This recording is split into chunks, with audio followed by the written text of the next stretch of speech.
नमस्कार दोस्तों, सारथी क्लासेज के YouTube चैनल में आपका स्वागत है। दोस्तों, आज के वीडियो का हमारा टॉपिक है आधुनिक भारत इतिहास के प्रमुख सामाजिक सुधार, आर्थिक सुधार और प्रशासनिक सुधार। दोस्तों, इस वीडियो में हम लोग आधुनिक भारत के इतिहास में होने वाले सभी सामाजिक सुधार, आर्थिक सुधार और प्रशासनिक सुधार के संबंधित सभी फैक्ट्स को समझने का कोशिश करेंगे। और दोस्तों, यह मॉडर्न हिस्ट्री का काफ़ी इंपॉर्टेंट टॉपिक है, तो इसे ध्यान से देखिएगा और लास्ट तक देखिएगा, इससे आपको जरूर लाभ पहुंचेगा। दोस्तों, अगर आपको इस वीडियो का पीडीएफ चाहिए तो वीडियो के कमेंट बॉक्स में पीडीएफ लिखिएगा, मैं इसका पीडीएफ आप लोग को उपलब्ध करा दूंगा। तो आइए जल्दी से वीडियो शुरू करते हैं। सबसे पहला जो सुधार था उसका नाम था बंगाल की द्वैध शासन प्रणाली। जी हाँ दोस्तों, यह हुआ था 1756 ईस्वी में और यह हुआ था रॉबर्ट क्लाइव के कार्यकाल में। विस्तार क्षेत्र इसका था बंगाल और इसके जो प्रमुख प्रावधान थे उसमें यह कहा गया था कि जो समस्त शक्ति होगी वह कंपनी के पास रहेगी और नवाब केवल सत्ता की छाया मात्र होगा। दोस्तों, भारत में अंग्रेजी साम्राज्य का जो वास्तविक संस्थापक है वह लॉर्ड क्लाइव को ही माना जाता है। यह प्रश्न बार बार पूछा जाता है कि भारत में अंग्रेजी साम्राज्य का जो वास्तविक संस्थापक है वह किसे कहा जाता है, तो यह लॉर्ड क्लाइव को माना जाता है।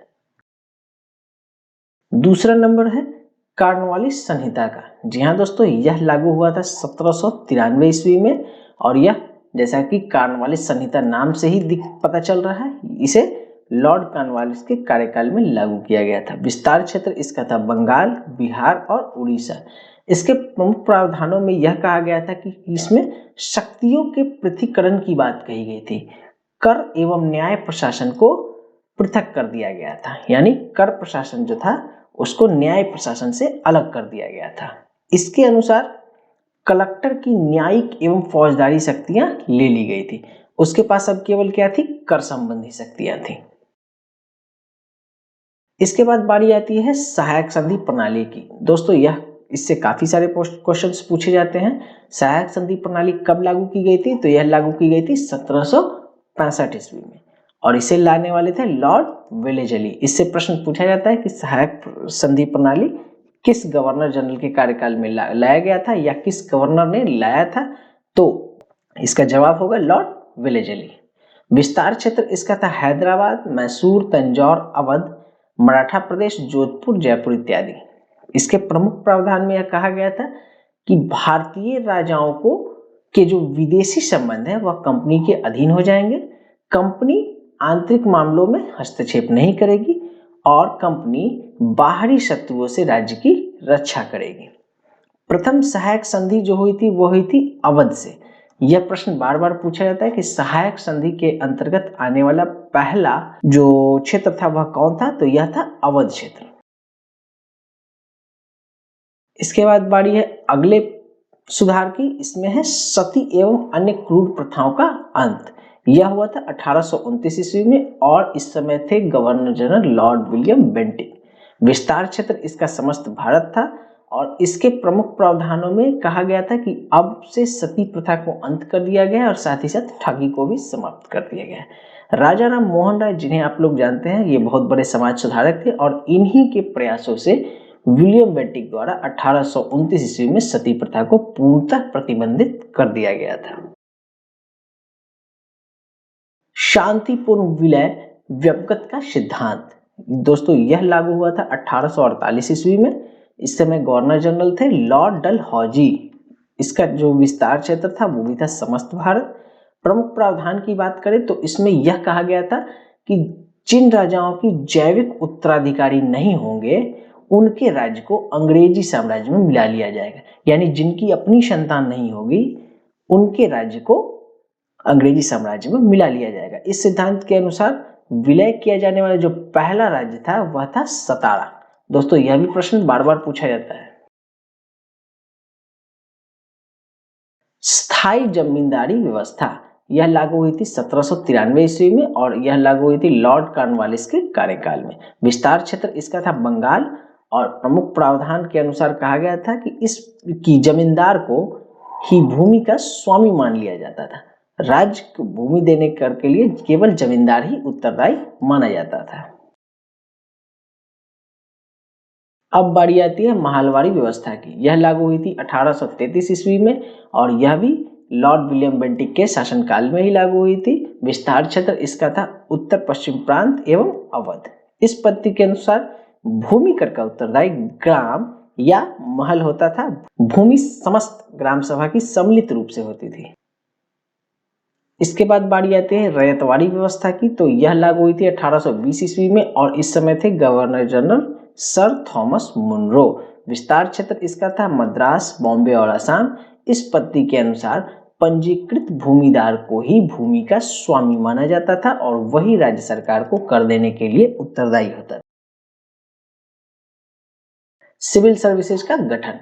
दोस्तों सिविल सर्विसेज का गठन हुआ था 1858 ईस्वी में, जिस समय की गवर्नर जनरल थे लॉर्ड कैनिंग। महारानी विक्टोरिया द्वारा जो 1858 की घोषणा की गई थी उसमें यह आश्वासन दिया गया था कि आईसीएस में किसी भी धर्म जाति के योग्य लोग को चुने जा सकेंगे, परंतु कथन के अनुसार कोई प्रभाव नहीं हुआ था। राज उपाधि अधिनियम 1876। दोस्तों यह लागू हुआ था 1876 ईस्वी में। इस समय गवर्नर जनरल थे लॉर्ड लिटन और इसके प्रमुख प्रावधान थे जिसमें यह कहा गया था कि अधिनियम के तहत महारानी विक्टोरिया को ही कैसर हिंद की उपाधि प्रदान की गई थी। इस समय देश में भीषण अकाल पड़ा था। अब बारी आती है अगले सुधार की। तो इसमें है भारतीय शस्त्र अधिनियम 1878। यह कब हुआ था? तो 1878 में हुआ था। गवर्नर जनरल थे लॉर्ड लिटन। इसके तहत किसी भारतीय को बिना लाइसेंस के शस्त्र रखना एवं व्यापार करना दंडनीय अपराध था। यूरोपीय, एंग्लो इंडियन एवं सरकार के कुछ विशेष अधिकारी इससे मुक्त थे। कारखाना अधिनियम यह लागू हुआ था 1881 ईस्वी में। इस समय गवर्नर जनरल थे लॉर्ड रिपन। यह एक्ट उन पर लागू होता था जहां पर 100 से ज्यादा श्रमिक काम करते हो। इसके तहत 7 वर्ष से कम आयु के बच्चे काम नहीं कर सकते थे तथा 12 वर्ष से कम आयु के बच्चे के लिए काम करने के लिए समय नियमित किया गया था। इसके बाद बारी आती है स्थानीय स्वशासन प्रस्ताव की। यह 1882 ईस्वी में लागू हुआ था। गवर्नर जनरल थे लॉर्ड रिपन। इस एक्ट के तहत ग्रामीण प्रदेशों में स्थानीय बोर्ड की स्थापना की गई एवं नगरों में नगर पालिकाएं स्थापित की गई। सरकार का हस्तक्षेप इस पर कम कर दिया गया। प्राचीन स्मारक परीक्षण अधिनियम 1904। यह 1904 ईस्वी में लागू हुआ था। गवर्नर जनरल थे लॉर्ड कर्जन। इस अधिनियम के तहत भारत के प्राचीन स्मारकों की मरम्मत एवं रक्षण के लिए एक राशि निश्चित की गई एवं प्रांतीय सरकारों को दुर्लभ वस्तुओं के लिए संग्रहालय बनाने की प्रेरणा दी गई। बंगाल का विभाजन 1905। दोस्तों 1905 में लागू किया गया था। गवर्नर जनरल थे लॉर्ड कर्जन। इसके तहत बंगाल को 2 भागों में बांट दिया गया। पूर्वी बंगाल और असम एक नया प्रांत बन गया। इसका मुख्यालय ढाका था, जबकि पश्चिमी बंगाल, बिहार एवं उड़ीसा दूसरा प्रांत बना था। विभाजन का उद्देश्य हिंदू मुस्लिम एकता पर प्रहार करना था।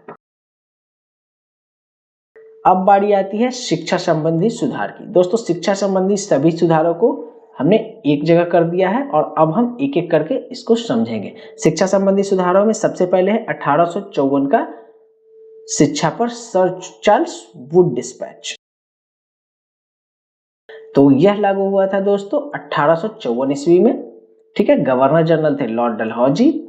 पाश्चात्य शिक्षा का प्रसार, इसके प्रमुख प्रावधान थे पाश्चात्य शिक्षा का प्रसार, उच्च शिक्षा के लिए अंग्रेजी माध्यम को प्रोत्साहन, देसी भाषा में प्राथमिक शिक्षा, निजी प्रयत्नों को प्रोत्साहन देने के लिए अनुदान सहायता पद्धति, लोक शिक्षा विभाग का गठन, लंदन विश्वविद्यालय की तर्ज पर कलकत्ता, बंबई एवं मद्रास में विश्वविद्यालय की स्थापना, व्यावसायिक एवं तकनीकी शिक्षा पर बल, अध्यापकों के लिए प्रशिक्षण संस्थान एवं महिला शिक्षा का समर्थन।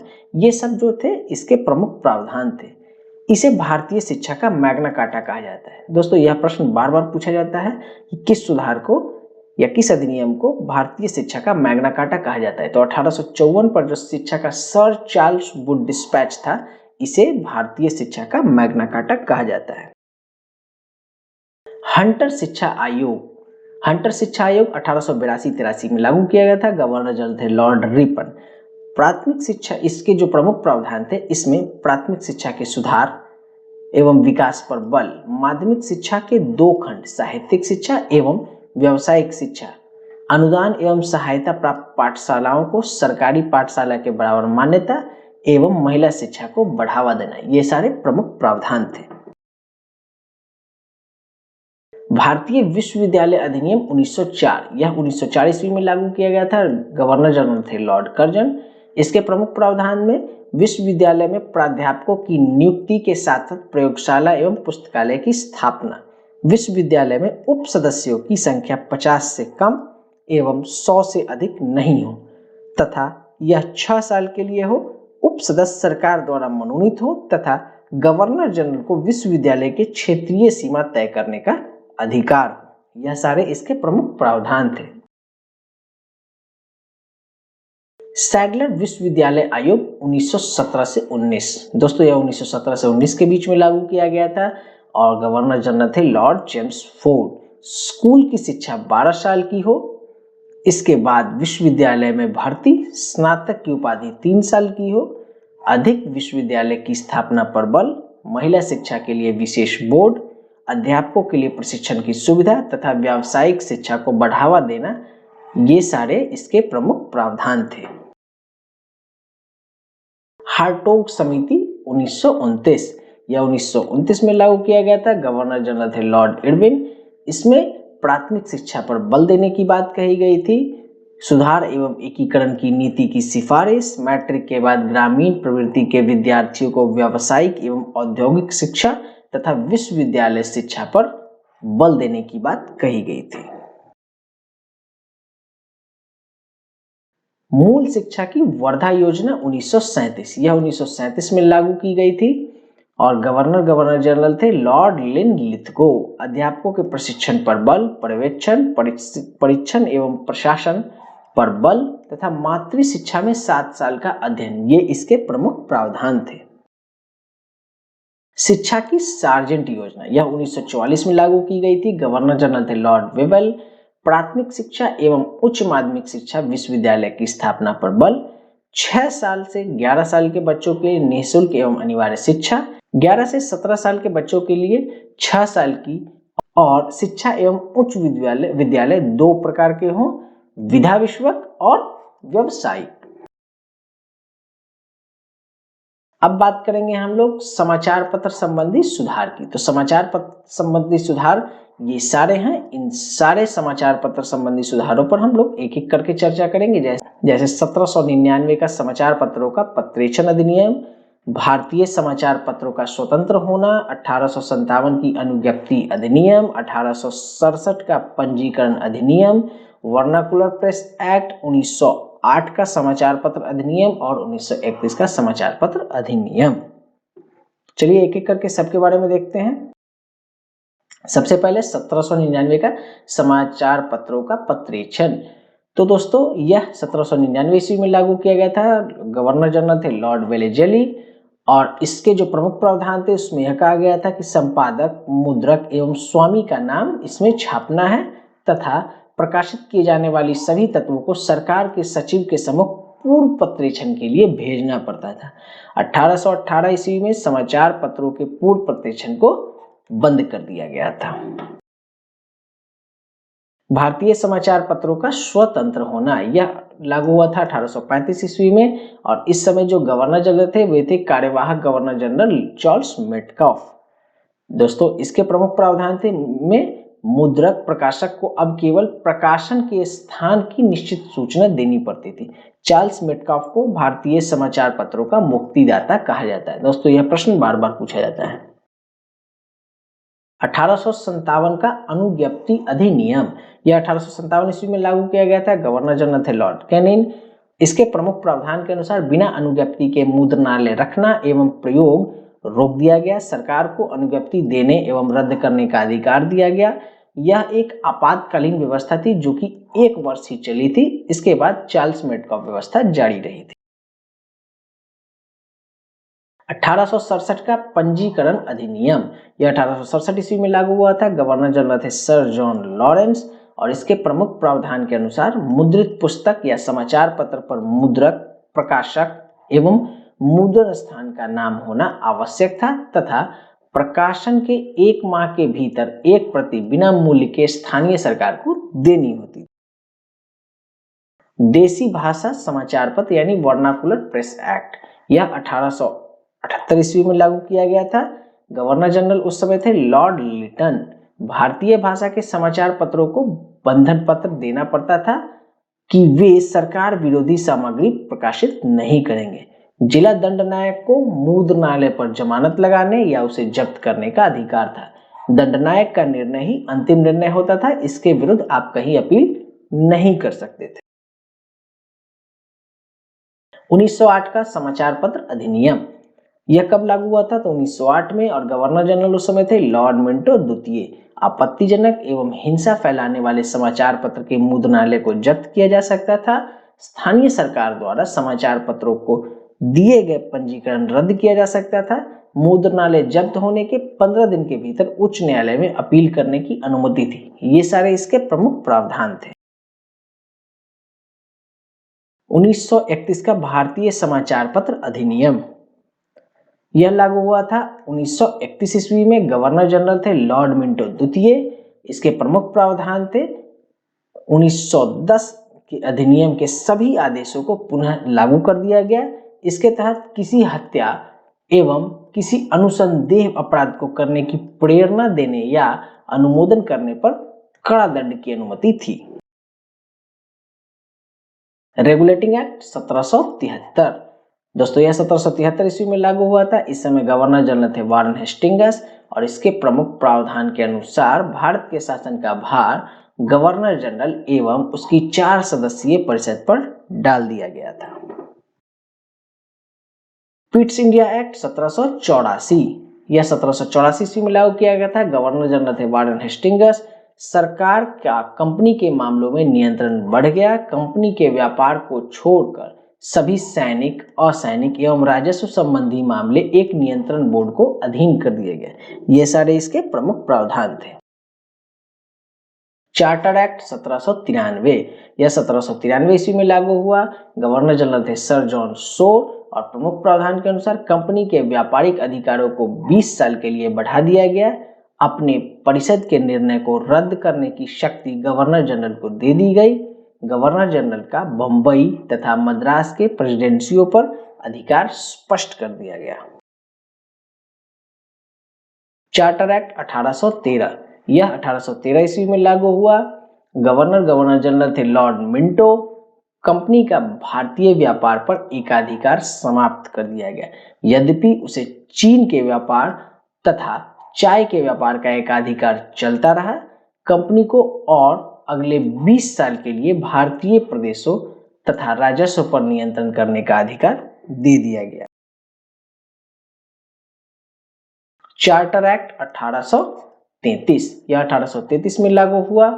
गवर्नर जनरल थे लॉर्ड विलियम बेंटिक। प्रमुख प्रावधान के अनुसार कंपनी के व्यापारिक अधिकार को समाप्त कर दिया गया। उसे भविष्य में केवल राजनीतिक कार्य ही करने थे। भारत को कंपनी का ऋण चुकाना था। बंगाल का गवर्नर जनरल भारत का गवर्नर जनरल बना दिया गया। बंबई, मद्रास, बंगाल तथा अन्य प्रदेश गवर्नर जनरल के अधीन कर दिए गए। दोस्तों यह पूछा जाता है कि किस चार्टर एक्ट के तहत बंगाल के जो गवर्नर जनरल को भारत का गवर्नर जनरल बना दिया गया था? तो दोस्तों यह प्रश्न यहां से आता है। चार्टर एक्ट 1853, यह 1853 ईस्वी में लागू हुआ था। गवर्नर जनरल थे लॉर्ड डलहौजी। प्रमुख प्रावधानों के अनुसार कंपनी को भारतीय प्रदेशों को साम्राज्ञी तथा उसके उत्तराधिकारों की ओर से ट्रस्ट के रूप में जब तक संसद चाहे उस समय तक के लिए अपने अधीन रखने की अनुमति दे दी गई। डायरेक्टरों की संख्या 24 से घटाकर 18 कर दी गई। भारत शासन अधिनियम 1858, यह 1858 ईस्वी में लागू हुआ। उस समय गवर्नर वायसराय थे लॉर्ड केनिन। प्रमुख प्रावधान के अनुसार वास्तविक सत्ता कंपनी से साम्राज्ञी के हाथ में चली गई।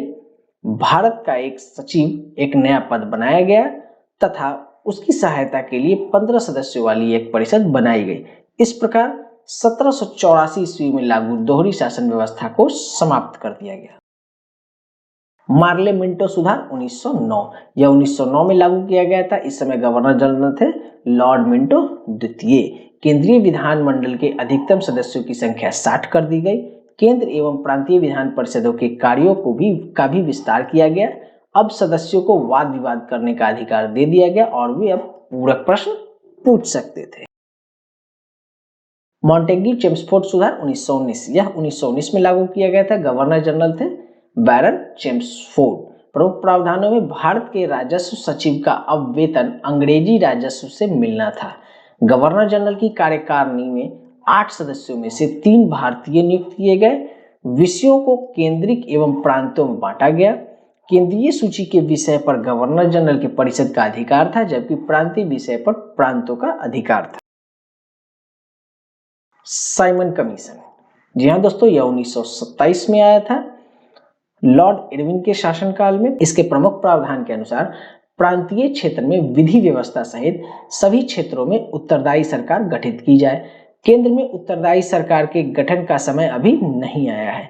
केंद्रीय विधानमंडल को पुनर्गठित किया जाए, जिसमें इकाई की भावना छोड़कर संघीय भावना हो।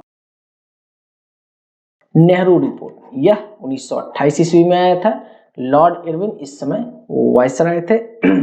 प्रमुख प्रावधानों के अनुसार सांप्रदायिक चुनाव पद्धति का त्याग किया जाए, उसके स्थान पर अल्पसंख्यकों के लिए उनकी जनसंख्या के आधार पर स्थान आरक्षित कर दिया जाए। समस्त भारत के लिए एक इकाई वाला संविधान प्रस्तुत किया जाए। ये सारे इसके प्रमुख प्रावधान थे।